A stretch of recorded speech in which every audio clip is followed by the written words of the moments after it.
Okay, thank you, General Ham and AUSA for hosting. Really excited about this panel. Always hard first thing after lunch, so we'll try to keep you awake and engaged. And what we have in front of you, I think, is a tremendously strong, experienced, and educated panel on this topic. So 3 of our finest to talk about what we say CEMA, support to core and below, formerly cyber support to core and below. And if you notice on their uniforms, they are all also cyber professionals with also a lot of varied background from which they came. And then 2 seasoned industry partners, one who has served and both who continue to support DoD, our programs in cyber, EW, ISR, and force mod and simulation. So with that, we're really excited to talk about the support to the tactical edge and see where this takes us. And I'd like to start with Joe Hartman. Thanks, ma'am. Thanks to AUSA and General Ham for having us here today. Great topic, and we're excited to talk about it. So as we said during the opening, I'm the Deputy Commander of the Army Joint Force Headquarters. So our headquarters is down at Fort Gordon, Georgia. We own all of the cyber mission force teams that support CENTCOM, AFRICOM, and NORTHCOM NORAD. And so from that position, I have a pretty good idea of operationally how we're employing the force and how that helps to influence what we are doing with the CSCB initiative. From a CSCB standpoint, I was the commander of the 780th MI Brigade, the Army's Offensive Cyber Brigade, when we stood up the CSCB pilot several years ago. And so I have been a part of each of the 10 rotations we have done at combat training centers, our training exercises in Hawaii, our participation in other training events like Cyber Blitz, and our support to deployed forces. And so I think I can offer you a perspective on kind of where we started. I think I'll probably get a question about that, and then kind of where we have gone. And so I look forward to hearing your questions today and talking about this important initiative. I'll turn it over to Tim. Thank you, General. Yep, I think I got it. I'm an intelligence officer, not a communicator, so I had to make sure the mic was working. I tend to look at this problem set across 4 major functional areas. The threat mainly because I spent 26 years in intelligence, 20 with the Army, and then another 6 at the national level, initially with Joint Task Force Computer Network Defense, the U.S. Cybercom predecessor. I was right there at the beginning of that effort. And then later at the DoD level running the International Cybersecurity Program and working interagency issues. So the threat to me is very important. And then continuing on into my time at Microsoft and then later today where I serve with Quantum Research International and our commercial cybersecurity arm, CyberDx, we're dealing with the threat at the tactical level every day. We have commercial customers out there that are getting hammered. We're providing them cybersecurity services support. And fortunately, we have a team, an all-Army, former CERT, and ethical hacker team that provides that support. So it's just the Army operation in a different way. So that's one area I look at. I look in terms of the threat. And when I think about the objectives, I heard some this morning. I would say there's 3 main objectives here. One is protecting data from the threat. The second is protecting the network from threat disruption. And the third is the information and operational dominance we need to achieve with EWIO and cyber. I mean, those are the objectives, I think. I also look in terms of plans and exercises. You're going to hear a little bit about some of the work that's going on exercise-wise at the tactical level, which I think is great. And I'm a former war planner with CENTCOM and then later with the cyber operations. And I really think that the op plans, con plan, integration, making sure that these capabilities are all integrated in those plans, exercised, and then execution is prepared in a rapid manner is very important. So the work that the CEMA teams are doing, I think, will evolve to that point where that actual execution happens. And as I was telling the colonel here, I led that life. As a DIA guy, I led crisis teams into Panama and Desert Shield, Desert Storm. And we were on the ground with 3-person teams, SATCOM gear going back, providing national level intelligence support to deployed forces. So I get where you're heading. And I just hope it can evolve quicker so that the kind of capabilities you can bring to bear on the battlefield will happen. And I think operationally and internationally, with the International Cyber Program, we were on the kind of the grassroots beginning of working relationships with allies and coalition partners, a lot of work with NATO and the Five Eyes community. And I think it's evolved a lot since then, because I heard earlier today that there's a lot of discussion about how to provide information that's useful to the allies and the coalition partners during operations. Back then, it was a lot of coffee and discussions. We weren't quite there yet operationally. And I think it's really important because, you know, you can take a look just in the recent past where the, you know, attacks against Estonia in 2007 and the first known cyber warfare main effort by the Russians against the Republic of Georgia for 4 or 5 days before they came in on the ground back in 2008 just shows an example of how prepared we need to be on a peer-to-peer level. So on the CEMA side, then, I really look forward to learning more about CEMA because I think there's a lot of parallels and maybe some things I could share which might be beneficial. So that's my introduction. Thank you. Frank Pietryka. Thank you, sir. Frank Pietryka, Director of Information Operations with Raytheon's Electronic Warfare Systems. I appreciate having an opportunity to share a few observations from the tactical edge and specifically experiences we've had with the fielding of the EWPMT program with the Army and specifically Ravenclaw recently in Europe. I believe we're approaching kind of a critical point, a perfect storm in some ways, for the edge nodes of the tactical edge, specifically systems and people, performers, EWOs. There's a number of trends that are working to really increase the expectations of the operators and the EWOs. The first being that we're moving to a time where we have trended away from dumb CEMA systems, traditional EA systems, jammers, where you just kind of point and turn them on, to software-defined radio systems that have the ability to ingest large swaths of the spectrum, create very complex waveforms, and have very complicated effects on our adversaries. But at the same time, that's creating a much more complex cognitive environment for the EWOs in the field. Secondly, as we start to address more pure threats, maneuver and mobility is becoming more commonplace, and we're at a point where the tactical networks, which can suffer from disruption, from limited connectivity, from interruptions, are bounding what is capable in terms of collaboration and information sharing. So on one hand, we have the ability to ingest large amounts of data. We are constrained on how it's shared by the EWOs and the folks in the field. Third, both a success and a challenge is we've moved to open architectures and the ability to take algorithms and solutions from industry, from academia, and move them portably to different systems from different vendors. AppEW, if you're familiar with it, is a very good example of a service-oriented architecture at the tactical edge that allows you to move algorithms and data as you would on an IT network. But at the same time, the workload, the cognitive expectation of the EWO is continuing to grow.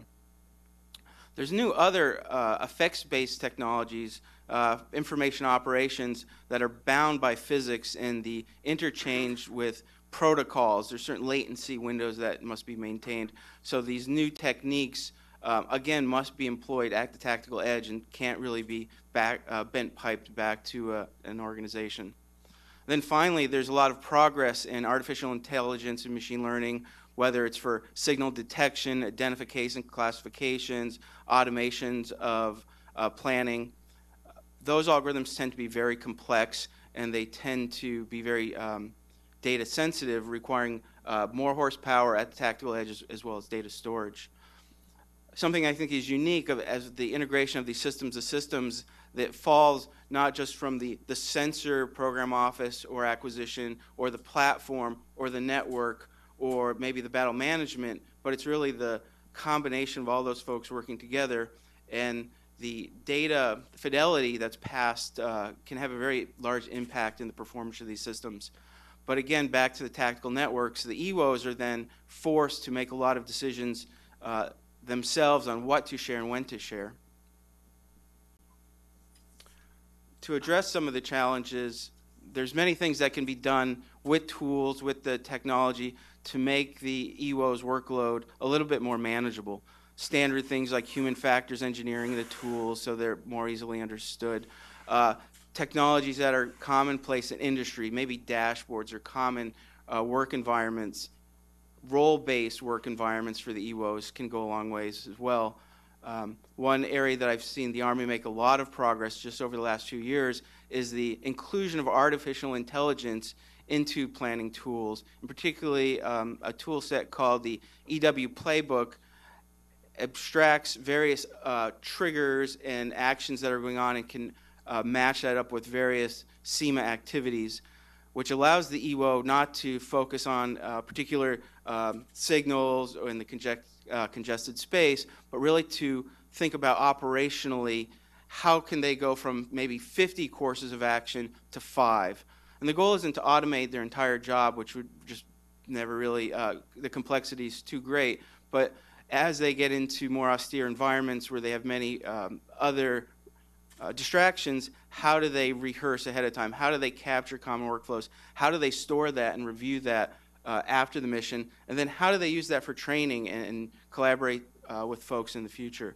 So I point to this playbook concept is a really good way to abstract some of the complexity so that the EWOs aren't focused on learning Python or demodulating, decoding signals, but really think about how it works at the mission level. So thank you. Sir?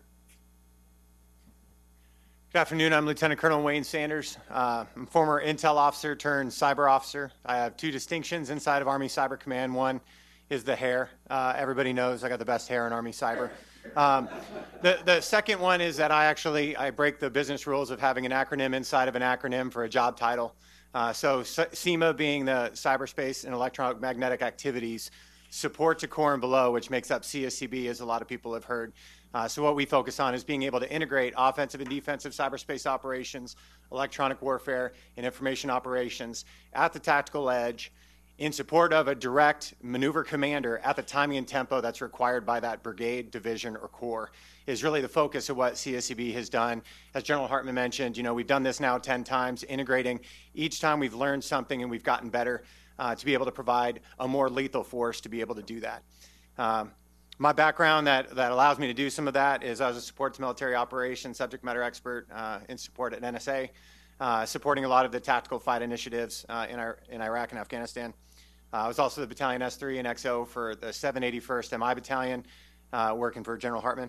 I was also the tech director and national mission team lead within the Cyber National Mission Force, so I understand a lot of the national and strategic level effects and requirements and process that go along with that before taking up the role inside of CSCB.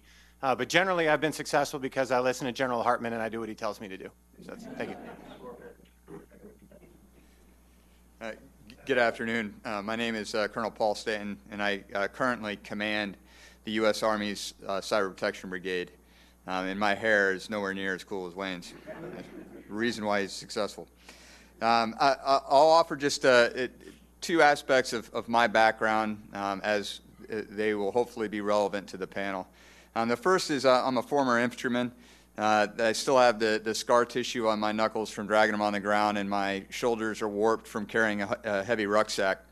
But I'm also a recovering academic, having had the opportunity to attend several institutions of higher learning. And I offer those two aspects of my background because it really shapes how I think, and then that translates into how the Cyber Protection Brigade fights. So we bring a warfighter's mentality to the fight. We think in terms of mission analysis. We use the military decision-making process. We develop paragraph 3 of the op board, but then we do it in a highly technical sense. We understand the ones and zeros. We understand the complexity of the systems that we're defending, and we develop interesting and novel algorithms, sometimes on the fly, in order to analyze the data in a meaningful way to defend our networks.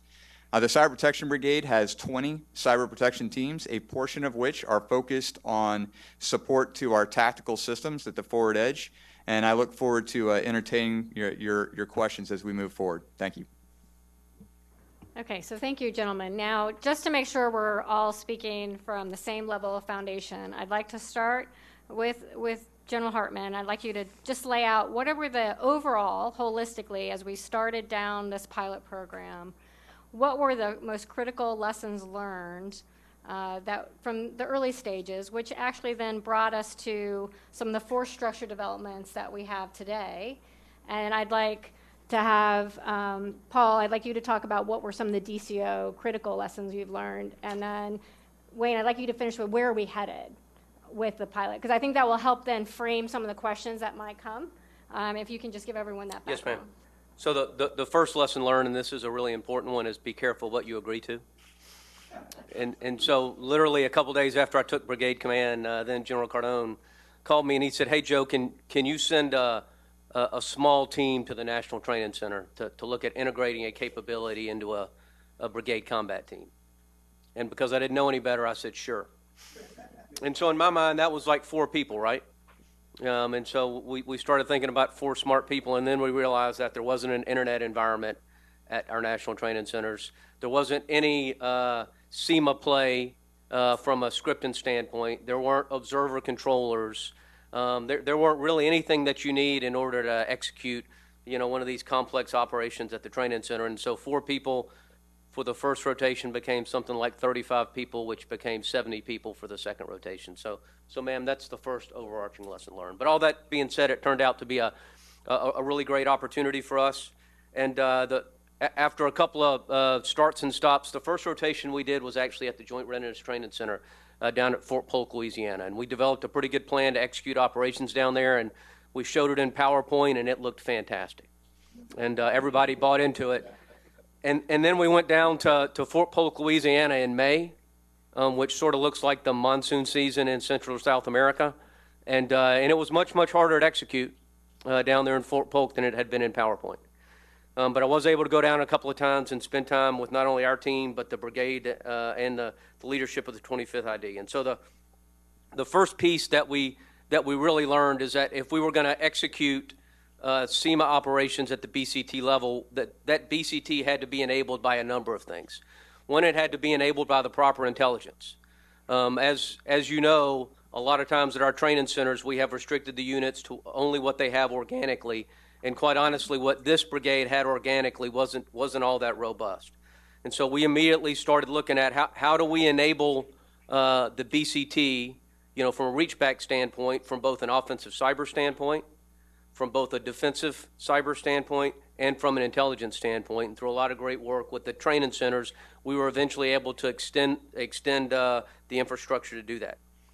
The second thing that we really realized is that if we were going to execute these operations at the brigade level, that we had to enable the BCTs with the authorities of, really in this case, Army Cyber or a Joint Force Headquarters.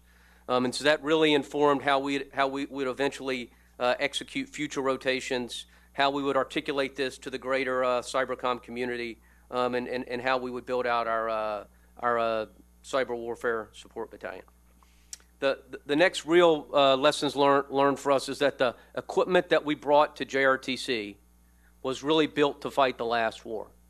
And what I mean by that, it was large, it wasn't mobile, it was built to sit on a fob, okay, in a fixed location. It wasn't built to maneuver with a brigade combat team. In this case, particularly a dismounted brigade combat team in the wooded environment of Fort Polk, Louisiana.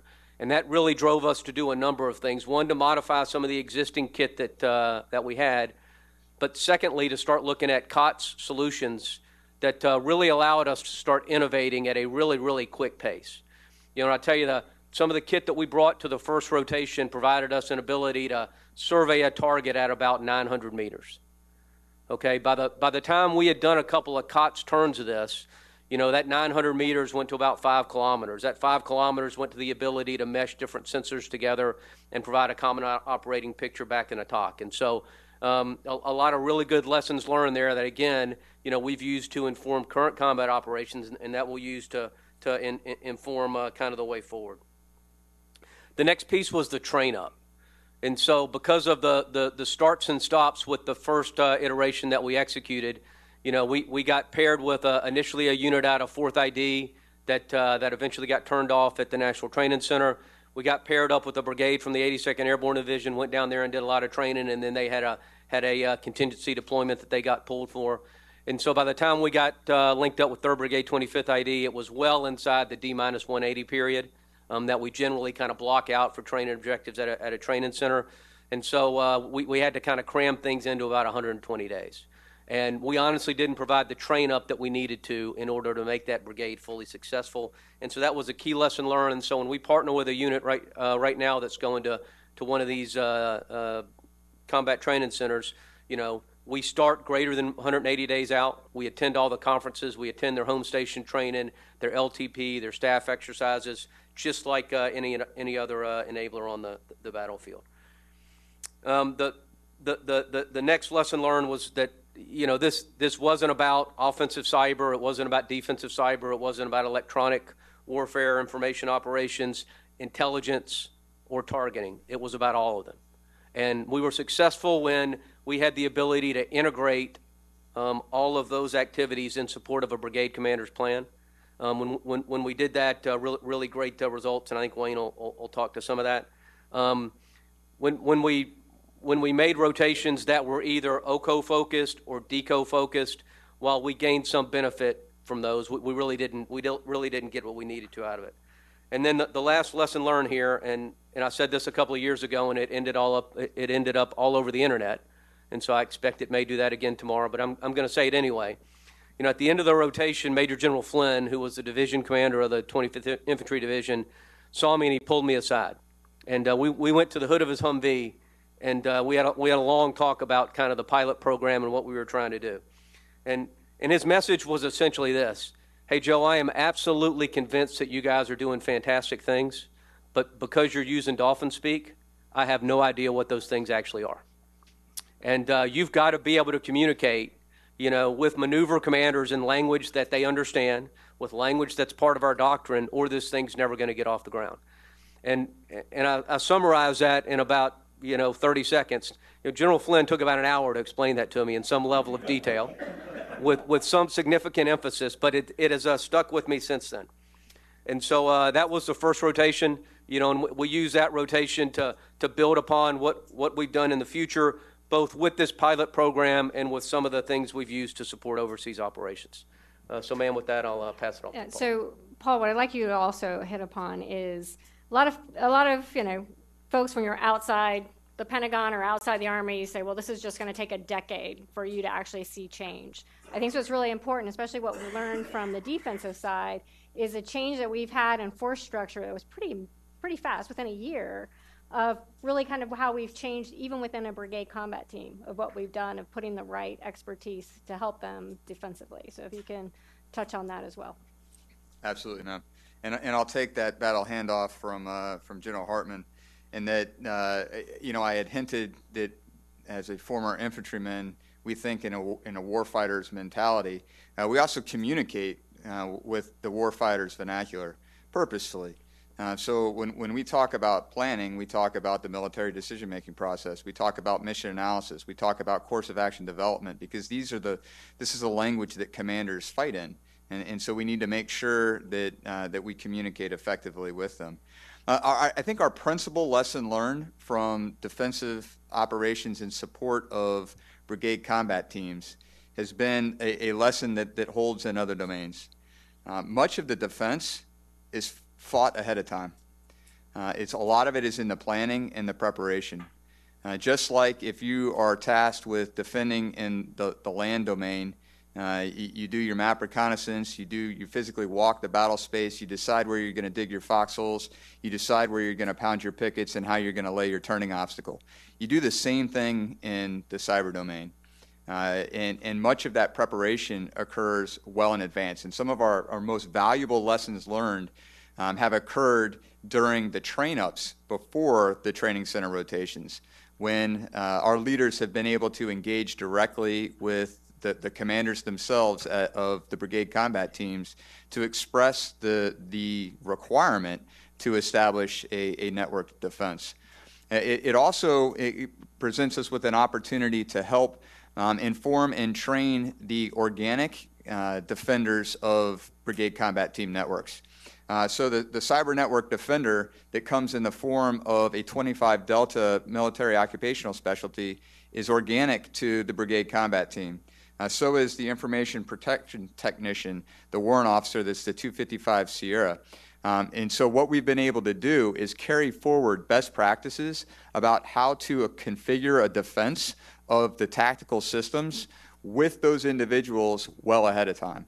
And we coach them through lessons learned, lessons that have been learned through prior training center rotations and through actual deployments in combat in theater. So those are critical components. But mission analysis of how to build that defense is, I think, really a key talking point.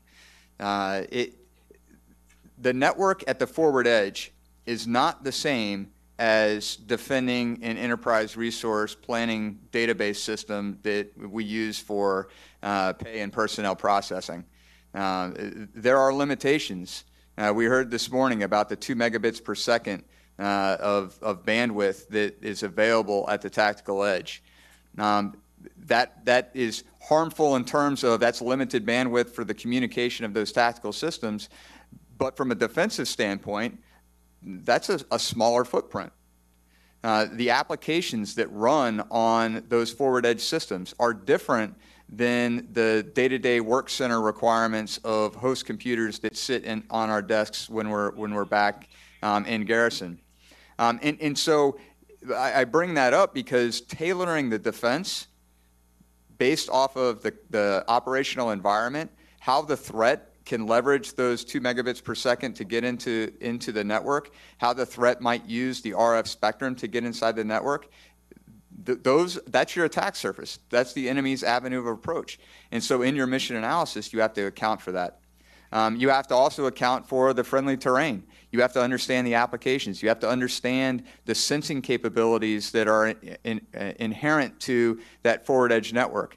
And then we have to make sure that the defenders forward know how to leverage that effectively. But just like as you establish your engagement area in the land domain, if the enemy actually attacks against your organization, you instantly become the main effort. And so when you call for fire, you have priorities for fire. The CG is going to offer you the close air support and the limited sorties that he or she has at their disposal because you're in contact. One of our other lessons learned is the ability to establish reach back and reach through to support those forward edge forces. So while the organic defenders, those 25 Deltas, those 255 Sierras, shoulder the heavy burden of defending the forward edge, if they're in contact, we have designed our networks to support cyber protection teams to reach through and aid them at the point of where the adversary is in contact. Additionally, those forward edge forces have the ability to reach back to leverage greater data stores.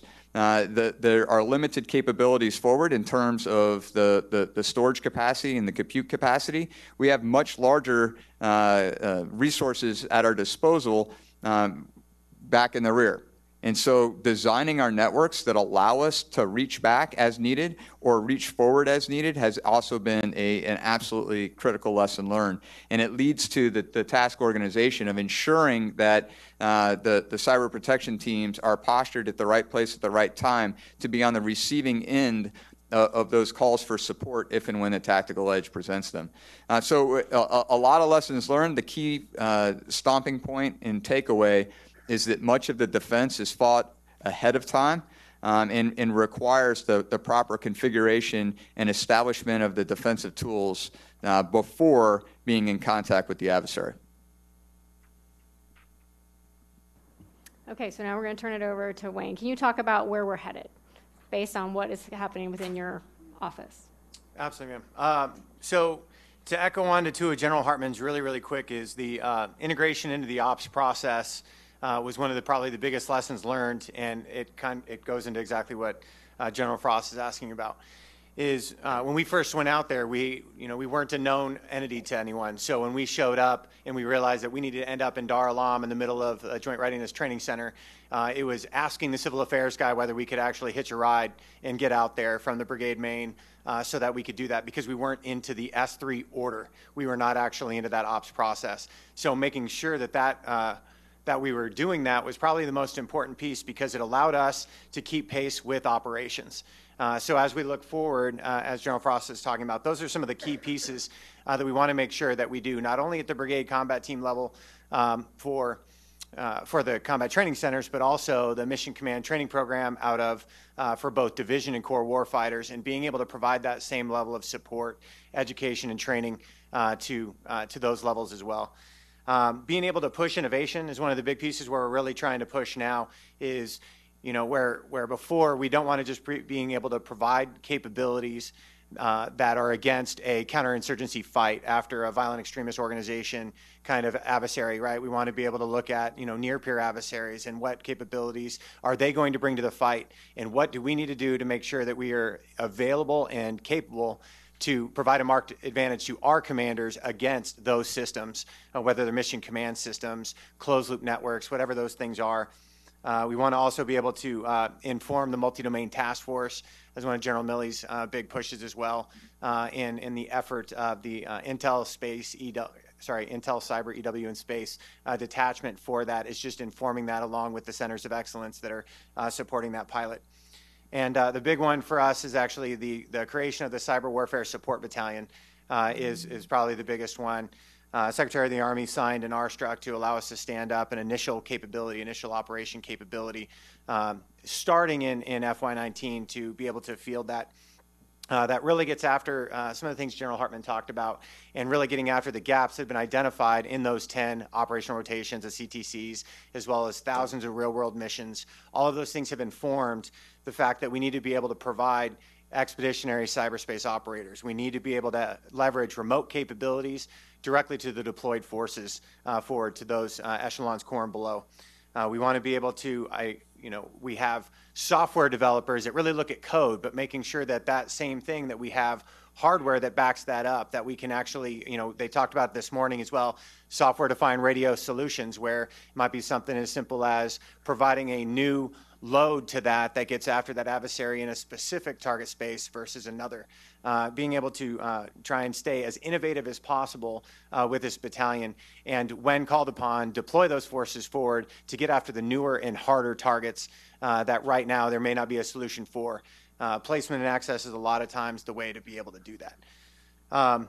Being able to educate the BCT CEMA chiefs and division and corps CEMA chiefs is another one of those key pieces, from moving over from the 29 Alpha electronic warfare officer into the 17 Bravo career field, to be able to integrate and plan for everything that we're talking about: offensive and defensive cyberspace operations, information operations, cyber-enabled I/O, as well as electronic warfare. Being able to synchronize all of those things, leverage, as Colonel Stanton mentioned, a lot of those remote capabilities in the higher enterprise to increase lethality down to that lower level. To be able to do that. Speaking tactical has always been key as well.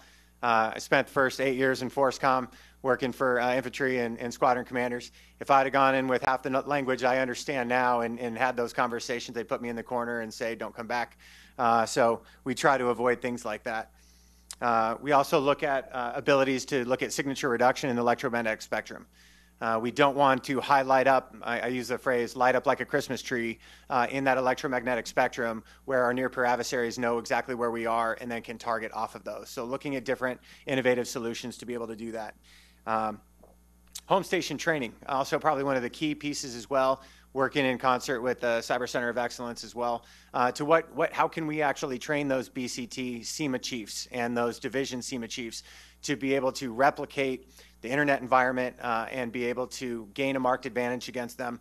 They can do that so that a crawl, walk, run methodology, the first time you're seeing it isn't at a combat training center rotation. You've had a chance to train those, along with when you get a CSCB rotation and we bring the 70 people down, as General Hartman talked about. If we come down there to support with an expeditionary CEMA team model to go down, we are providing that amplified capability to do so.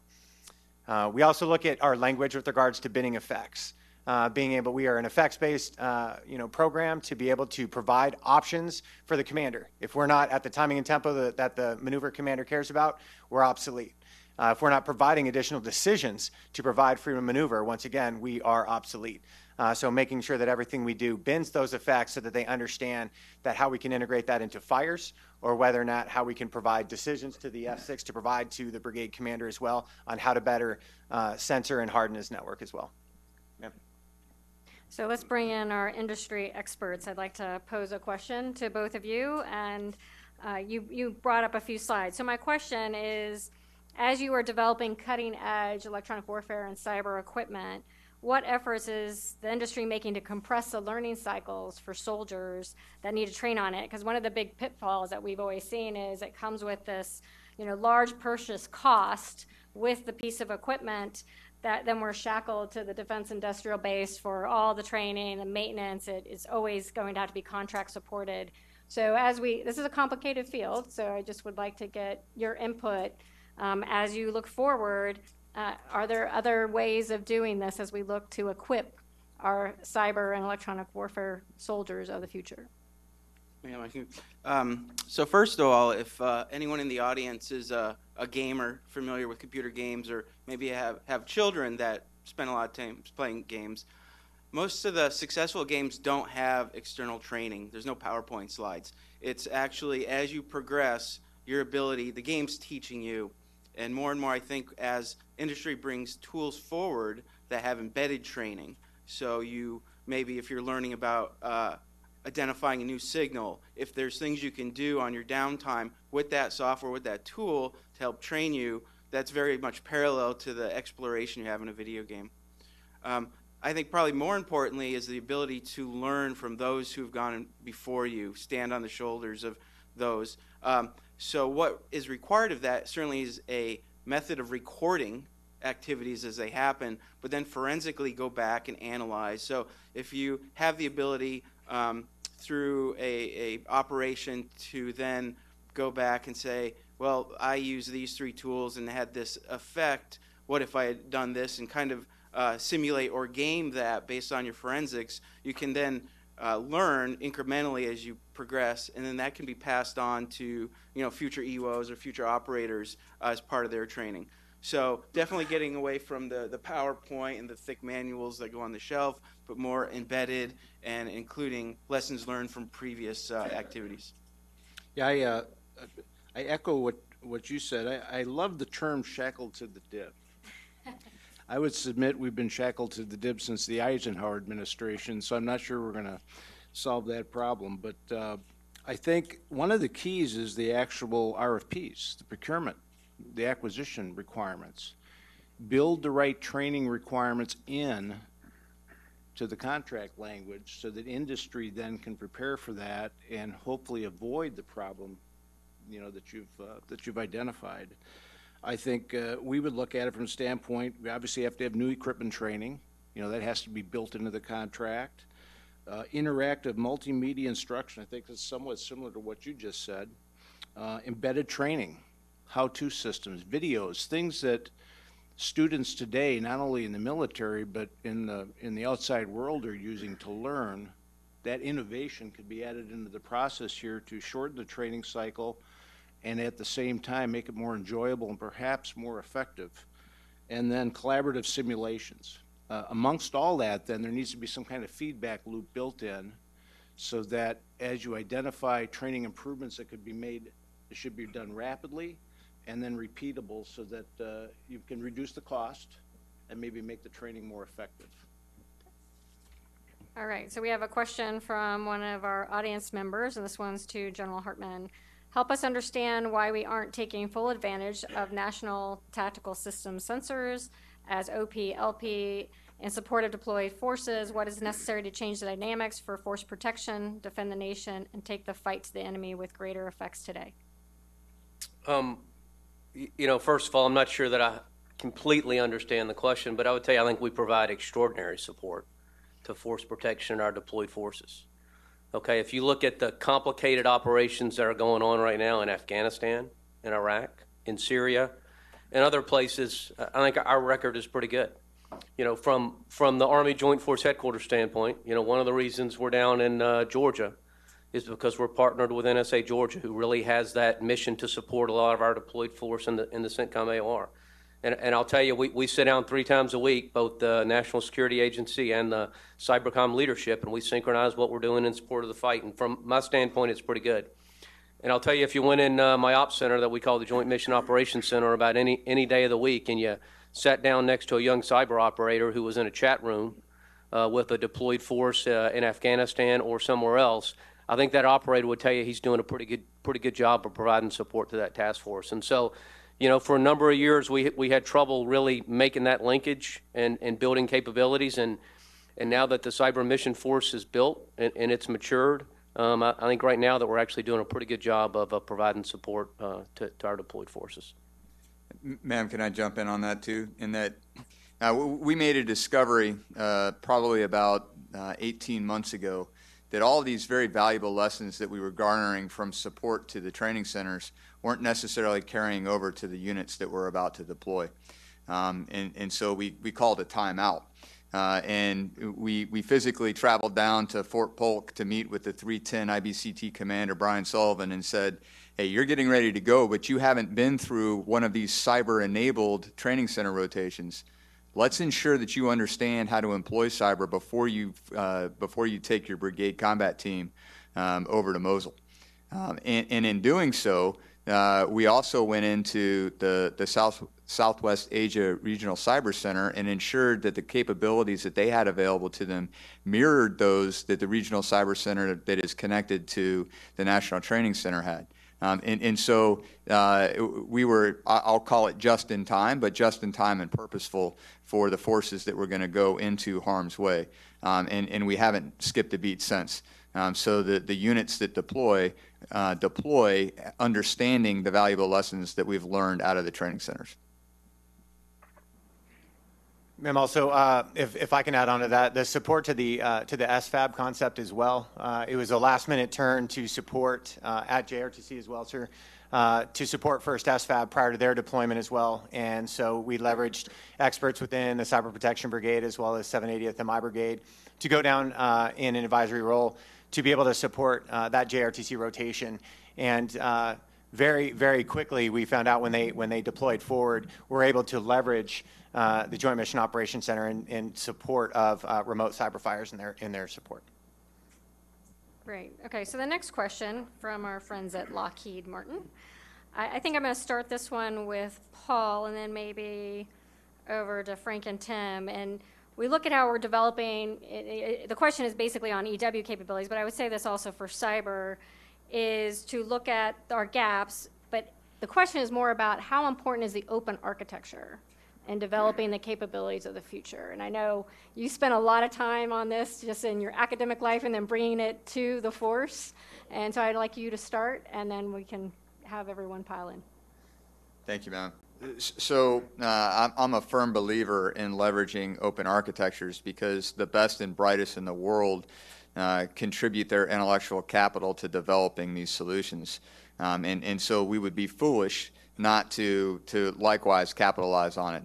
I'll add that we have to be careful in terms of ensuring the integrity of the code base that we're relying upon, and we also have to be careful not to inadvertently expose ourselves to avenues of approach. If someone else understands the code base as well as we do, then we have to take modifications and ensure that we're not leaving the back door open, if you buy the proverb there. So that being said, we absolutely have to leverage open architectures in order to benefit from the state of the art. Otherwise, we get locked into monolithic systems that just don't move fast enough to keep pace with the evolution of the domain. We can't be in a position where updates to our systems occur on a palmed 5-year cycle. If we're stuck to that, then we're going to lose ground against our clever adversaries that are assuredly using the state of the art. I think open architecture is really critical for competition and keeping a healthy industrial base. But I think the really important part is the inclusion of COTS or modified COTS into open architectures, and particularly for technologies where we don't control the life cycle, particularly computing. Computing's changing at an nearly exponential rate. But on the other hand, in EW systems, antenna performance, the spectrum, physics-based technologies aren't necessarily receiver technologies changing at the same rate. So for those technologies where the life cycle and the ecosystem is being controlled by the commercial industry, as in processing storage, it's a must because we'll never keep up. For the more DoD-centric front ends, our front ends, open architecture allows industry competition and not being shackled.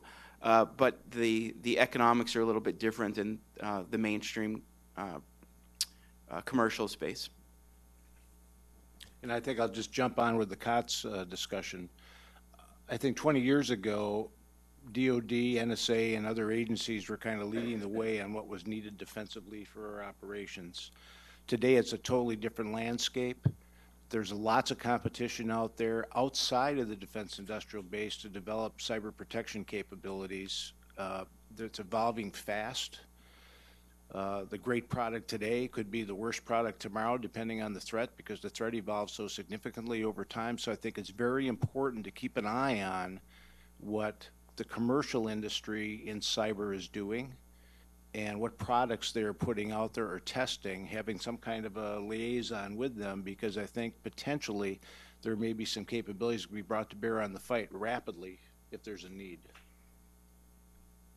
Okay, so I'm going to combine a few of these questions because it seems many are asking about the same thing just in different ways. So first off, has the Army completed an assessment of what a CEMA team will look like? I think there's a lot of just not understanding what that team is going to look like.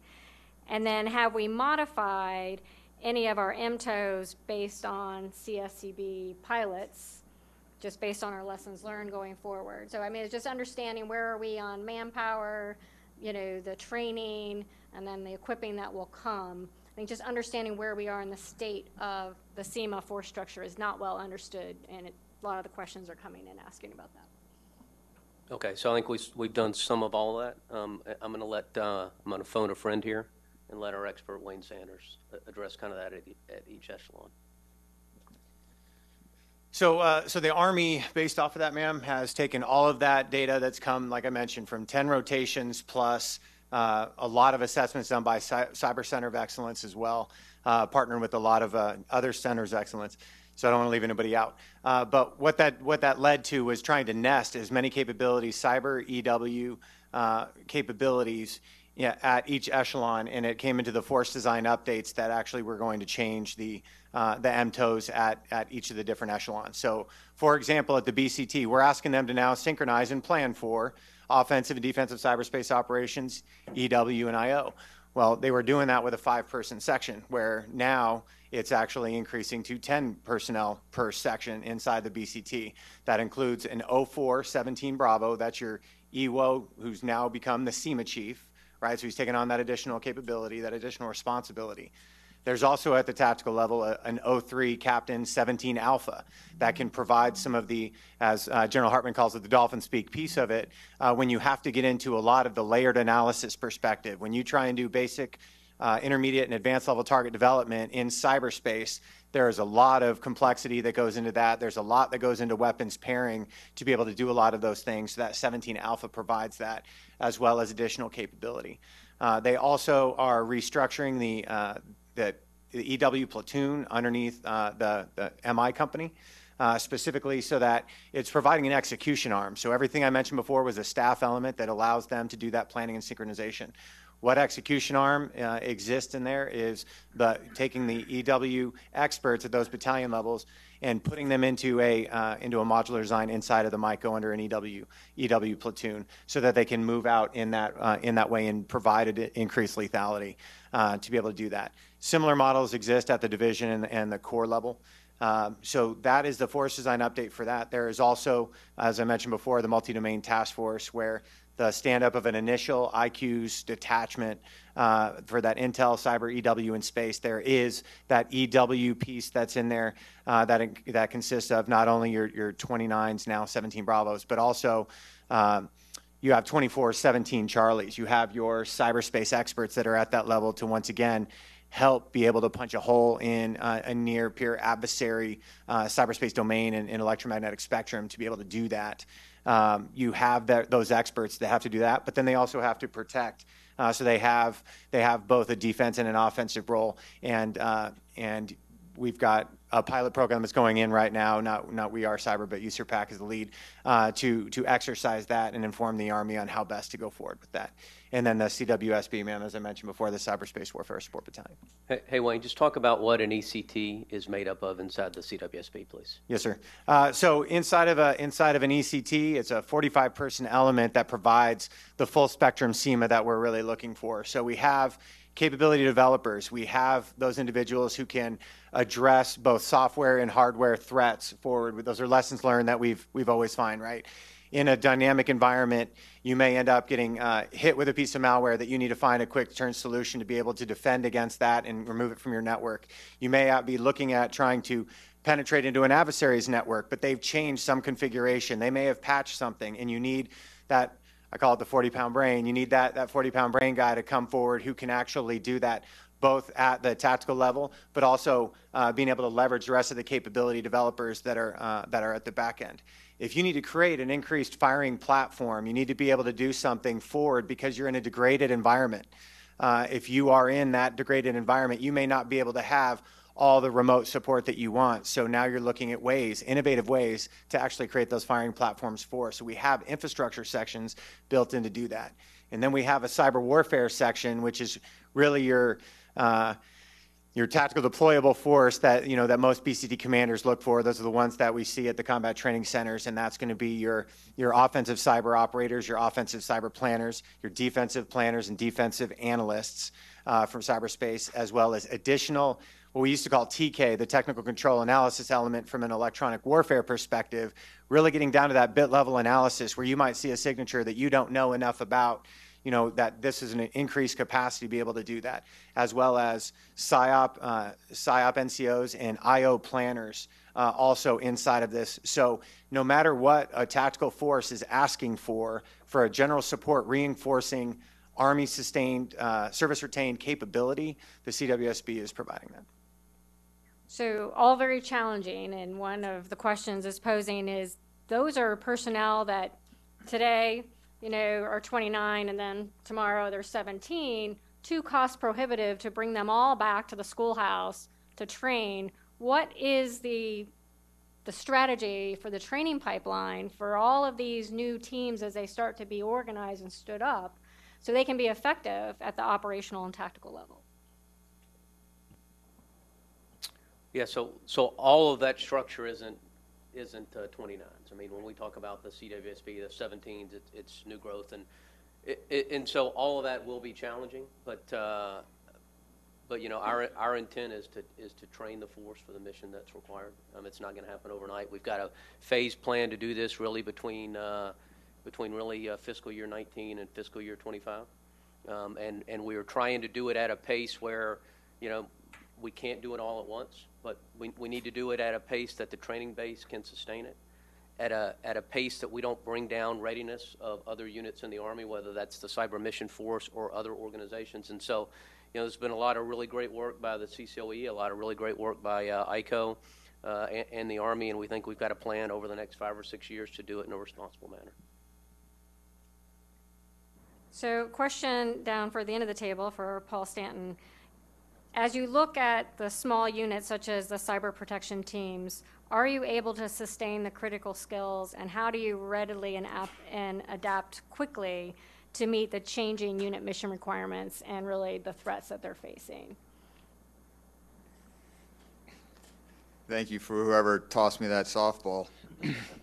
So I think the first part of the answer is ensuring that every soldier and Department of the Army civilian that operates on a team is trained to a prescribed standard for their individual work role.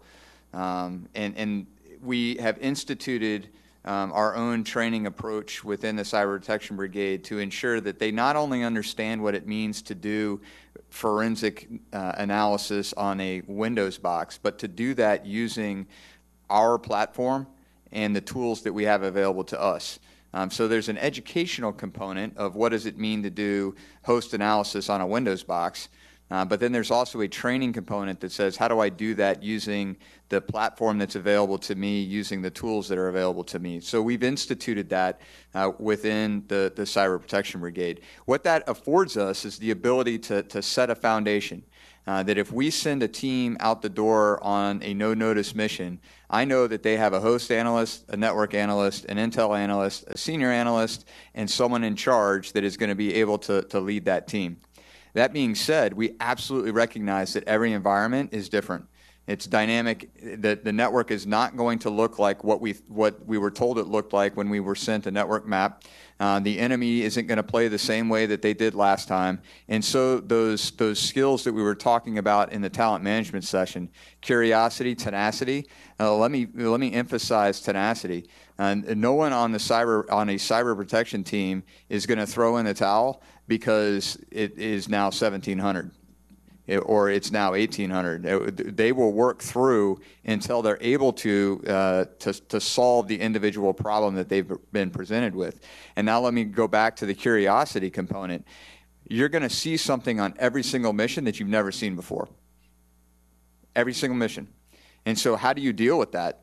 And you rely on your education, you rely on your training, but then you evolve as you go.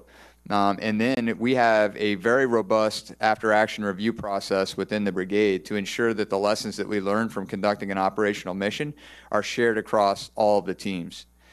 The last piece is that saying that you are a cybersecurity expert, I make an analogy frequently to that's like saying that you're a physician, that you're a doctor. But you certainly wouldn't want a podiatrist performing neurosurgery. And so likewise, there are specialties, there are areas of expertise within cybersecurity. We have very purposefully instituted reach-back capability such that the brigade minus, every other member of the Cyber Protection Brigade is on the other end of a remote operation connection such that the team that's forward, if they run into a problem that they can't solve, they phone home. At Fort Gordon, we have the ability to look at larger scale data. We have the ability to look at data over longer windows of time, and we have the ability to bring that subject matter expert in to support. But we absolutely recognize that even though we conduct the detailed after-action review and we study the adversary's tactics, techniques, and procedures, that we're not going to see it the same way the next time. And so we have to walk into each mission with that open mind, employing both our curiosity and tenacity to solve each mission. Okay. So, want to look at how is the Army integrating COTS and new EW equipment at the speed scale required by the modern threat? I'm going to pose that to the group. Who wants to take on that animal? So from a, I can't really address the EW equipment, but from a cyber standpoint, we've sort of changed a little bit of the model. So the model that we really use now from a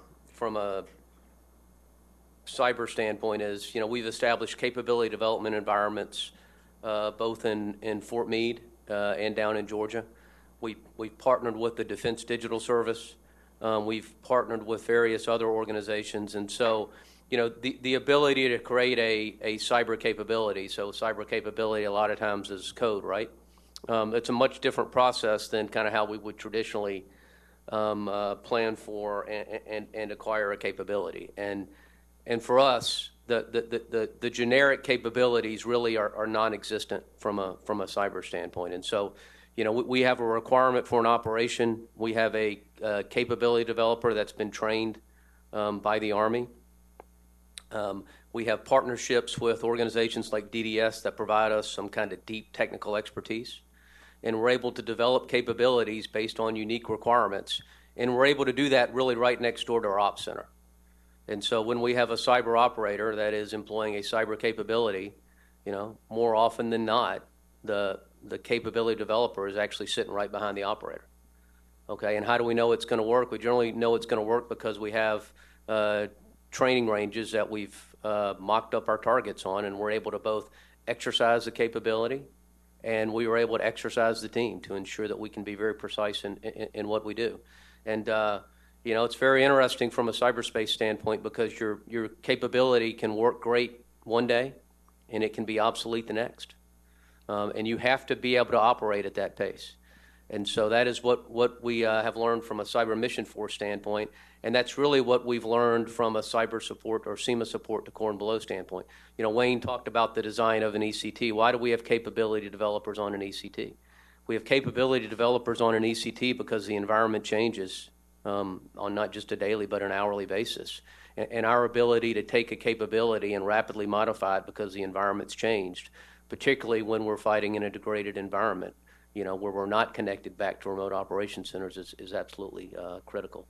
And so that for us is how the model has really changed, man. Right. So for Frank and Tim, let's just pull that thread a little bit. How, as you're engaging with the Army, how could we streamline our acquisitions process, understanding requirements to get the best overmatching equipment, especially in electronic warfare? I think we've managed it pretty well recently with cyber and the COTS. What do you think for overmatching EW equipment fielded more quickly?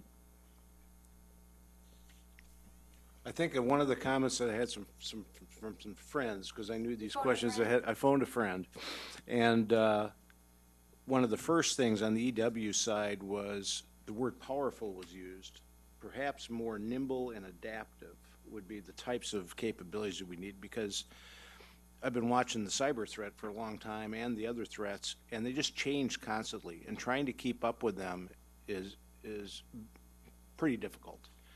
So adaptive technologies, nimble technologies, and then somehow with the acquisition process, writing in that kind of a capability so that you can gain access to those kinds of technologies in a hurry when you need them, I think is very important. When you mention the acquisition process, a colleague of mine said there used to be a concept called alpha contracting, where government and industry would collaborate together on the development of performance work statements, RFPs, et cetera, well before they came out, so that when they came out, they were pretty close to being ready to really, you know, write good proposals against. Whereas today, I've read hundreds of RFPs in the last few years, and I'll tell you what, the clarity is just not there, and there's a lot of redundancy, and it's very difficult on the contracting side to write to them. So it'd be wonderful if there was that kind of an iterative process between industry and contracting offices and the technical people that really need the support, so that when those procurements come out, it's a lot easier for us to respond to them. So I think that's a good idea that potentially could be used.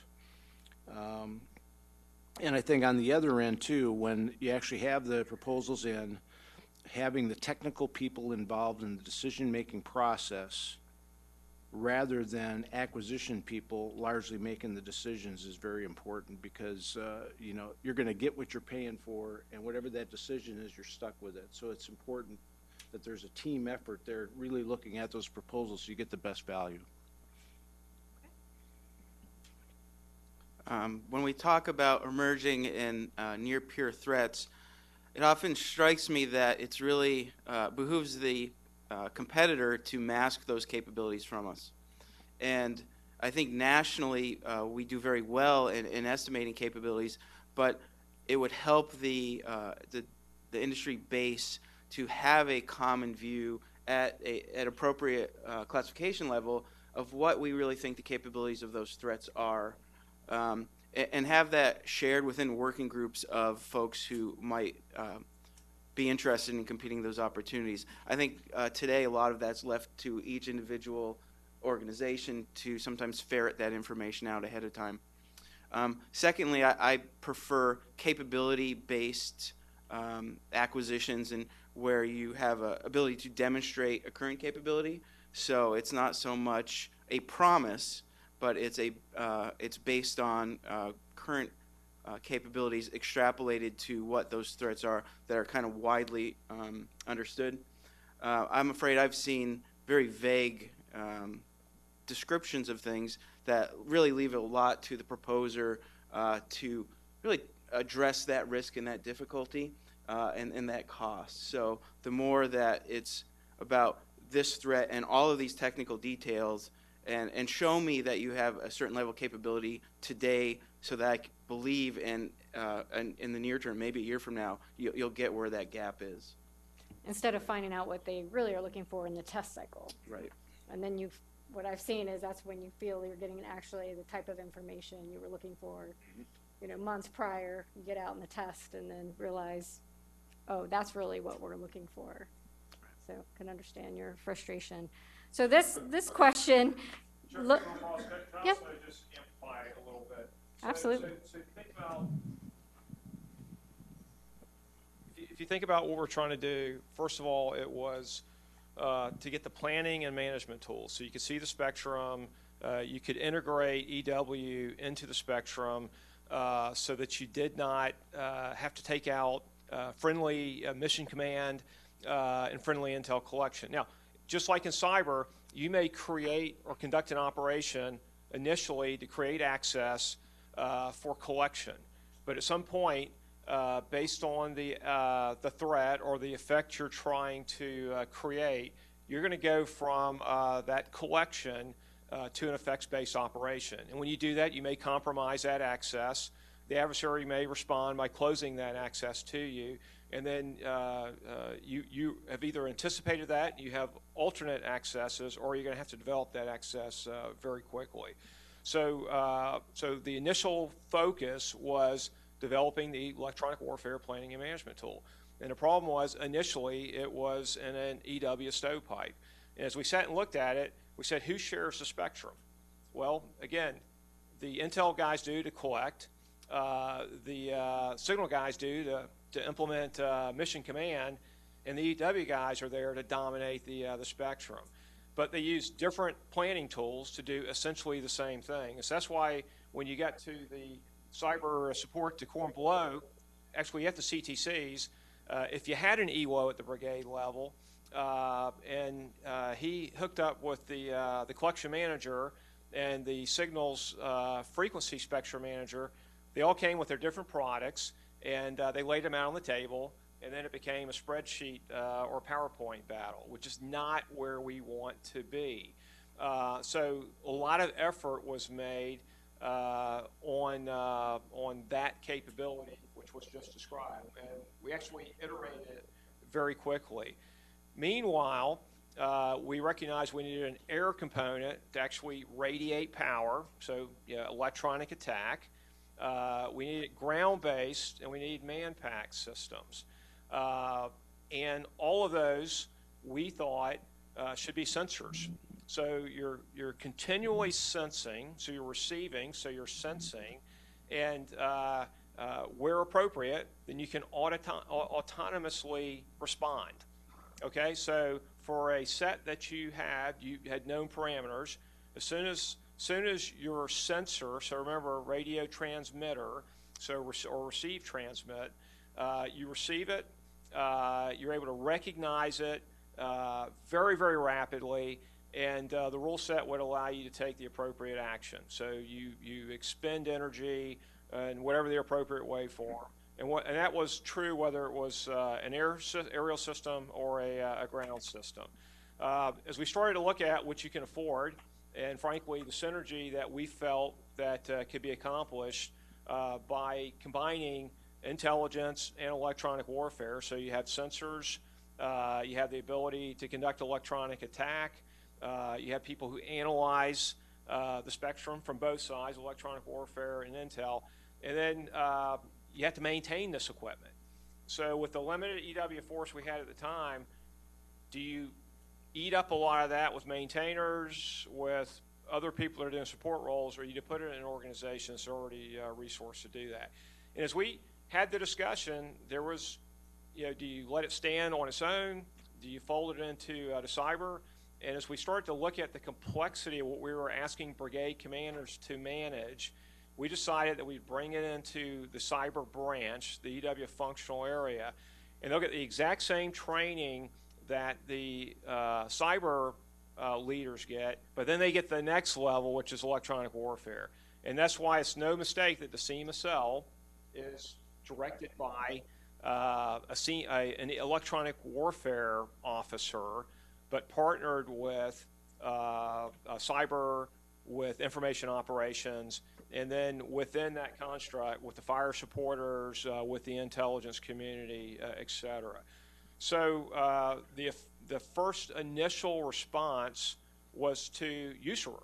And we looked at the adversary, that potential competitor, potential adversary on the European theater. We recognized we want to give capability to them immediately. And so when General Hodges was the USAR commander, we helped them craft the ONS, and then we went to PEO, IEWSO, and we said, look, we don't need the 100% solution now. What we want is a capability that we can field very quickly. We can start to, and this is a theme I think you guys have picked up, is we'll start to operate with it.